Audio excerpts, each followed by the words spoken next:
প্রিয় দর্শক, এটিএন বাংলার নিয়মিত আইন বিষয়ক আলোচনা অনুষ্ঠান ল অ্যান্ড অর্ডারে আপনাদেরকে স্বাগত জানাচ্ছি। বরাবরের মতো আপনাদের সাথে আছি ব্যারিস্টার এইচ.এম. সানজিদ সিদ্দিকী।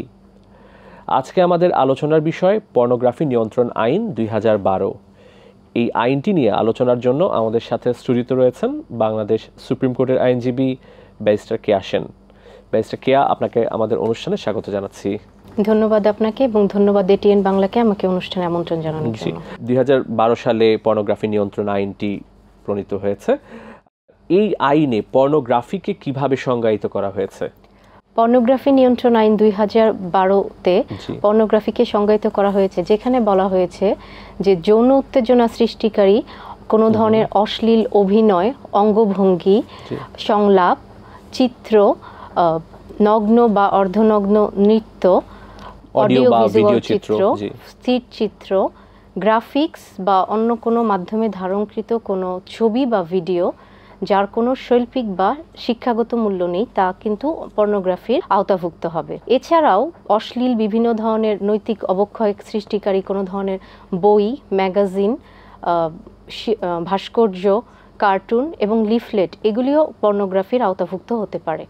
আপনি যে সংজ্ঞাটি বললেন, এই সংজ্ঞা দ্বারা আমরা জানতে পারছি যে কোনো অডিও বা ভিডিও ভিজুয়াল যেটি অশ্লীল বা যৌন উত্তেজক, এটি পর্নোগ্রাফি হিসেবে বিবেচনা হবে।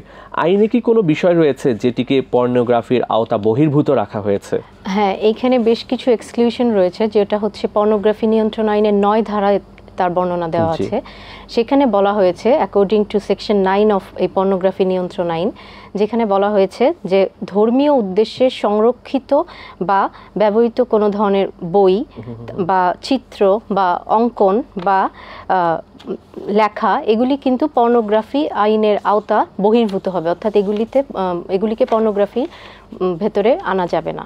আমরা অনেক ক্ষেত্রে দেখে থাকি যে এই সামাজিক যোগাযোগ মাধ্যমের সময়ে বা অনলাইনে কেউ তার মোবাইলে কোনো একটা পর্নোগ্রাফি ডাউনলোড করে রেখেছে, সেক্ষেত্রে কি ওই অপরাধটি সংগঠিত হয়ে যাচ্ছে? অপরাধটি সংগঠিত হয়ে যাচ্ছে পর্নোগ্রাফি নিয়ন্ত্রণ আইন অনুসারে। এটি কি কারোর সাথে শেয়ার করার বা কাউকে হস্তান্তর করার প্রয়োজন আছে?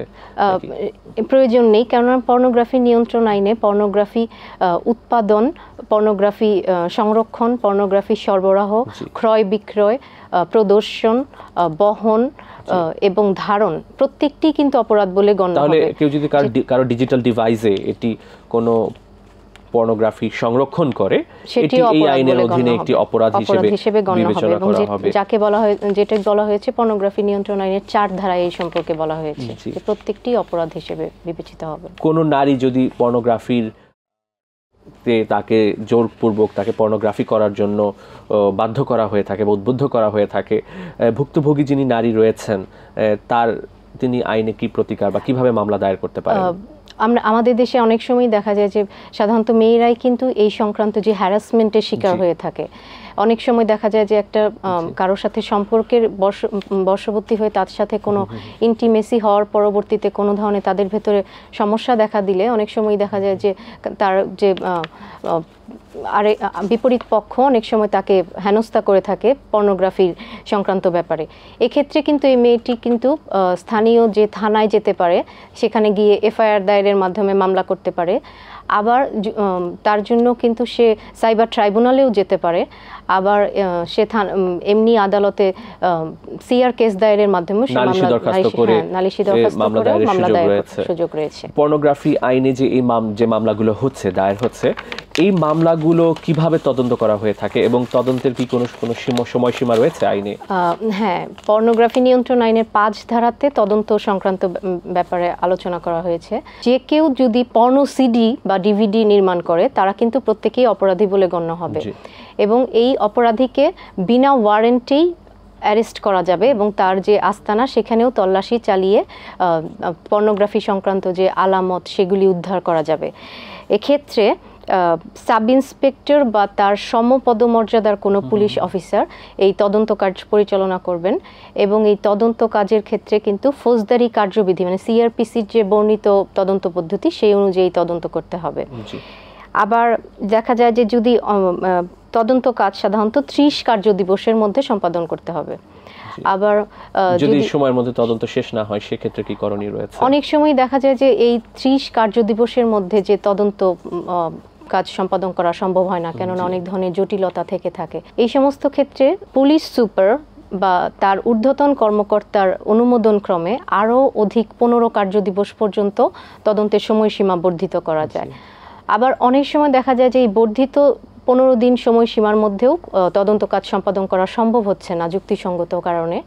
সেক্ষেত্রে কিন্তু আদালতের অনুমোদন ক্রমে আরও অধিকতর 30 কার্যদিবস পর্যন্ত সময় বৃদ্ধি করা যায়, যার মানে হচ্ছে টোটাল 75 ডেজ পাওয়া যায় তদন্ত করার জন্য। পর্নোগ্রাফির অপরাধের ক্ষেত্রে এই আইনে যে অপরাধ হয়েছে এক্ষেত্রে সাক্ষ্য বিষয়টি অনেক ক্ষেত্রে আমরা দেখি ডিজিটাল নির্ভর সাক্ষ্য হয়ে থাকে, যেমন এটি হতে পারে কোনো ভিডিও রেকর্ড হতে পারে, বা এটি কোনো মোবাইলের কোনো ডিজিটাল রেকর্ড হতে পারে। এই যে সাক্ষ্যগুলো রয়েছে, কোনো একটা সিডি বা একটা ভিডিও বা একটা মেমোরি কার্ড, এই সাক্ষ্যগুলো কি আদালত গ্রহণ করবে বা গ্রহণ করতে পারে আমাদের বিদ্যমান সাক্ষ্য আইন অনুযায়ী? হ্যাঁ, বিদ্যমান সাক্ষ্য আইন অনুযায়ী যে কোনো ধরনের ভিডিও, সিডি, ডিভিডি বা হার্ড কপি হতে পারে, সফট কপি হতে পারে, মোবাইলের যন্ত্রাংশ হতে পারে, যে কোনো ধরনের ইলেকট্রনিক ডিভাইস যেগুলি পর্নোগ্রাফি উৎপাদনে ব্যবহার করা হতো বা জব্দ করা হয়েছে অপরাধের আলামত হিসেবে, এবং যে কোনো ধরনের পর্নোগ্রাফি সংক্রান্ত তথ্য বা মেমোরি সবই আদালতে সাক্ষ্য হিসেবে ব্যবহার করা যাবে। এই ধরনের মামলাগুলো তদন্তের ক্ষেত্রে অনেক সময় বিশেষজ্ঞ মতামত প্রয়োজন হয়ে থাকে।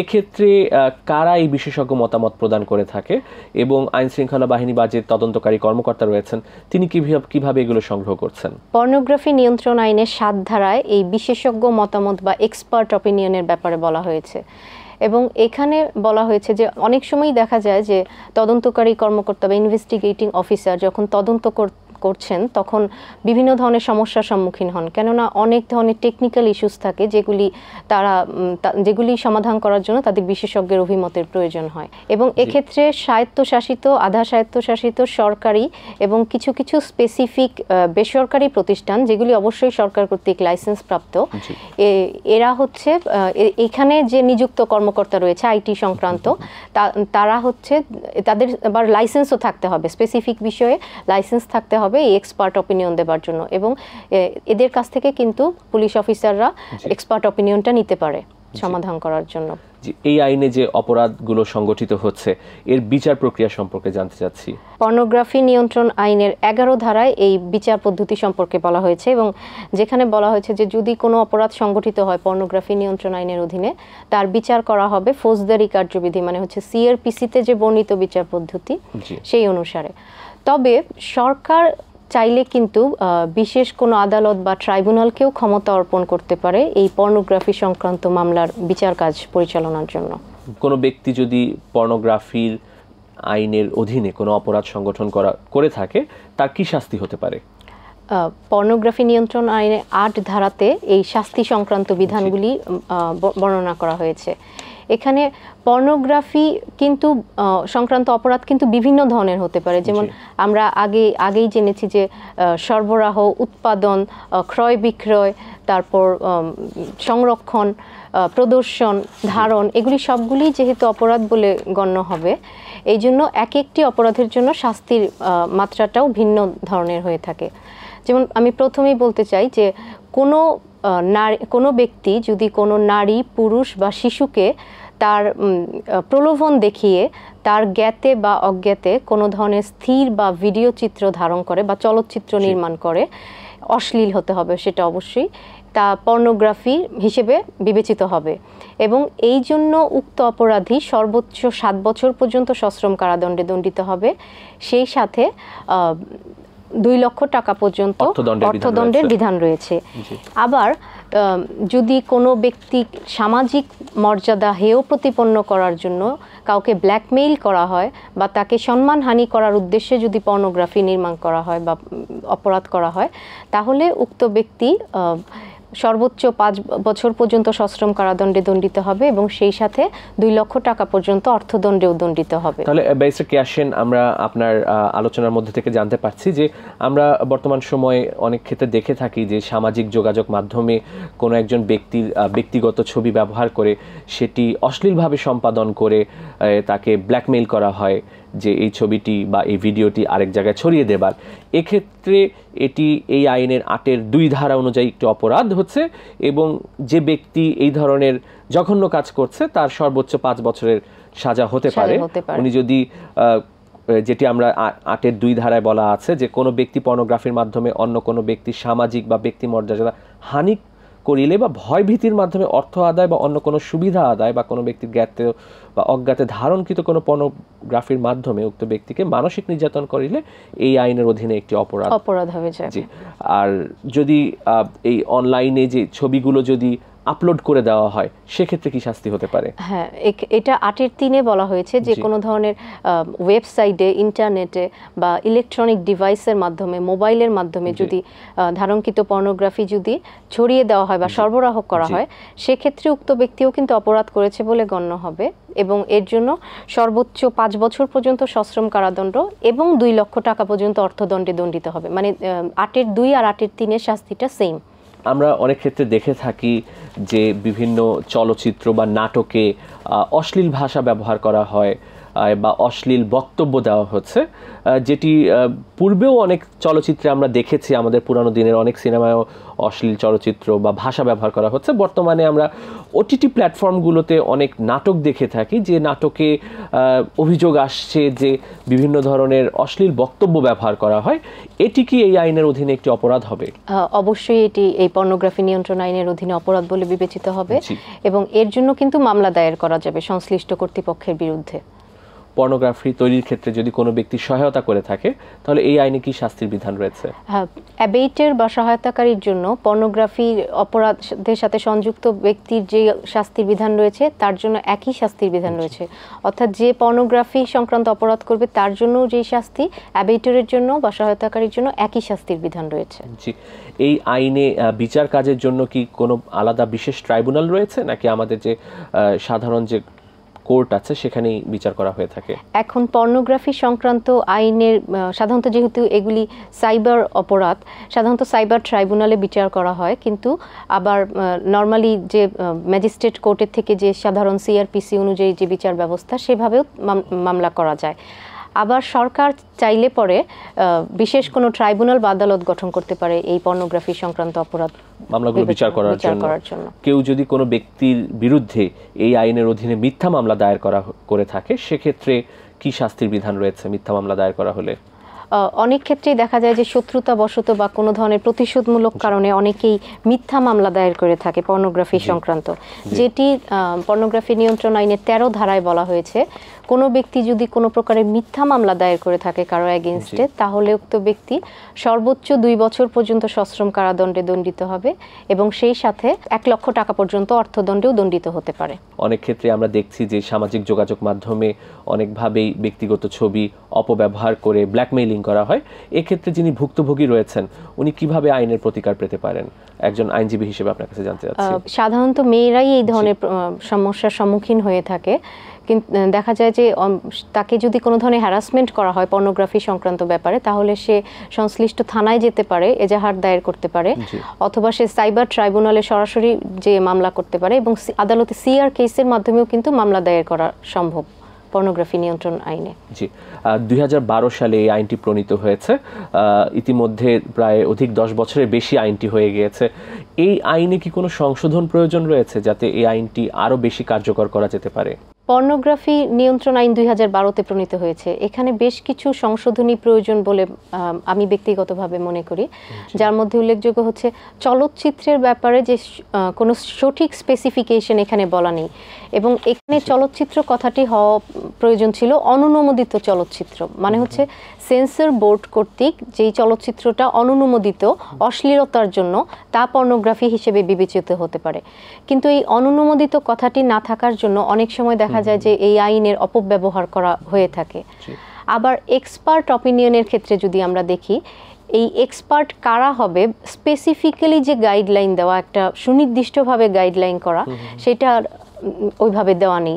এবং এইটার অভাবে দেখা যায় যে অনেক সময় তদন্তকারী কর্মকর্তা বা ইনভেস্টিগেটিং অফিসার তদন্তকালে প্রবলেমের সম্মুখীন হওয়ার জন্য অনেক সময় এই প্রবলেমগুলি ফেস যাতে না করতে হয় এই জন্য অনেক সময় এক্সপার্ট অপিনিয়ন না দিয়েই কিন্তু চার্জশিট দাখিল করে থাকে।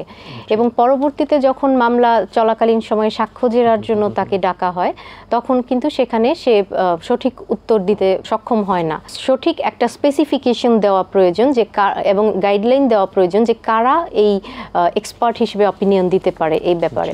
এছাড়াও সে রিফর্ম না, এটাকে আমরা সংযোজন বলতে পারি, যেটা হচ্ছে পর্নোগ্রাফি নিয়ন্ত্রণ আইনের 18 ধারাতে বলা হয়েছে সরকার প্রয়োজন সাপেক্ষে কোনো ধরনের সরকারি গেজেট প্রজ্ঞাপন দ্বারা বিধি প্রণয়ন করতে পারে আইনের লক্ষ্য উদ্দেশ্য বাস্তবায়নের জন্য।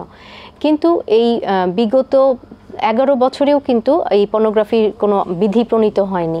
এই বিধি প্রণীত হলে কিন্তু যে ভেগনেস বা অস্পষ্টতা আইনের ভেতরে, এগুলি কিন্তু দূর করা সম্ভব। এবং এর মাধ্যমে কিন্তু এই নারীরা যে বিভিন্ন ধরনের হ্যারাসমেন্টের শিকার হচ্ছে তা সমাধান করা সম্ভব এবং এই পর্নোগ্রাফি নিয়ন্ত্রণ আইনের সঠিক লক্ষ্য উদ্দেশ্য বাস্তবায়ন সম্ভব। জি, আপনি 8 ধারায় যে অপরাধগুলো বলছিলেন, এই অপরাধগুলো কি জামিনযোগ্য এবং আপোষযোগ্য কিনা? আপোষ অযোগ্য এবং জামিন অযোগ্য অপরাধ। ব্যারিস্টার কেয়া সেন, আপনাকে অনেক ধন্যবাদ স্টুডিওতে এসে আমাদেরকে সময় দেওয়ার জন্য। ধন্যবাদ আপনাকে। প্রিয় দর্শক, আমরা অনুষ্ঠানের শেষ পর্যায়ে চলে এসেছি। আপনাদের মূল্যবান মতামত আমাদের কাছে চিঠি লিখে জানাতে পারেন এই ঠিকানায়। পরিচালক, law and order, ATN Bangla, ওয়াসা ভবন, 2য় তলা, 98 কাজী নজরুল ইসলাম অ্যাভিনিউ, কারওয়ান বাজার, ঢাকা 1215। তাছাড়া আমাদের কাছে ইমেইল করতে পারেন l.orderatn@gmail.com। আগামী পর্বে আইনের নতুন কোনো বিষয় নিয়ে নতুন কোনো অতিথির সাথে আপনাদের সামনে উপস্থিত হচ্ছি। সে পর্যন্ত ভালো থাকুন। খোদা হাফেজ।